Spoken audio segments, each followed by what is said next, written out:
बिस्मिल्लाहिर्रहमानिर्रहीम। अस्सलामुअलैकुम वरहमतुल्लाह। पहली बात जो हुज़ूर नबी करीम सल्लल्लाहु अलैहि वसल्लम से सुनी। आज की वीडियो चंद मुबारक अहादीस पर मबनी है। अल्लाह ताला से दुआ है कि अमल करने की तौफीक अता फरमाए, आमीन। सबसे पहले सुनने इब्ने माजा 3809।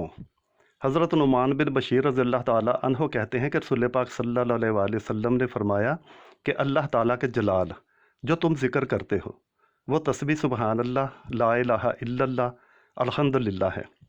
ये कलमे अर्श के इर्द गिर्द घूमते रहते हैं। इनमें शहद की मक्खियों की सी बिन बिनाहट की तरह आवाज़ होती है। अपने कहने वाले का जिक्र अल्लाह ताला के सामने करते हैं। क्या तुम में से कोई ये पसंद नहीं करता कि इसके लिए कोई एक ऐसा हो जो अल्लाह ताला के सामने इसका बराबर जिक्र करता रहे। बुखारी की हदीस 2457। फरमाने मुस्तफ़ा सल्लल्लाहु अलैहि वसल्लम है कि अल्लाह के नज़दीक सबसे ज़्यादा नापसंदीदा झगड़ालू आदमी है, यानी झगड़ा करने वाला।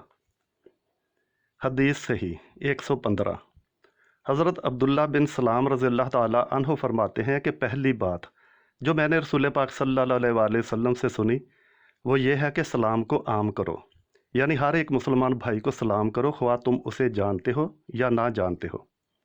ज़रूरतमंदों को खाना खिलाओ, रिश्तेदारियाँ जोड़ कर रखो, और रात में जब लोग सो रहे हों तो नमाज अदा करो, यानी नमाज तहज्जुद पढ़ा करो। तुम सलामती के साथ जन्नत में दाखिल हो जाओगे।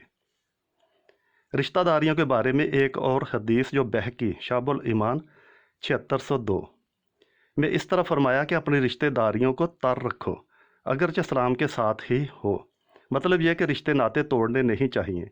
मिलना नहीं चाहते या फुर्सत नहीं तो कम अज़ कम ये नीयत ज़रूर रखिए कि जब कभी सामने आएंगे या मौका मिलेगा तो सलाम कर लेंगे। सुबहान अल्लाह।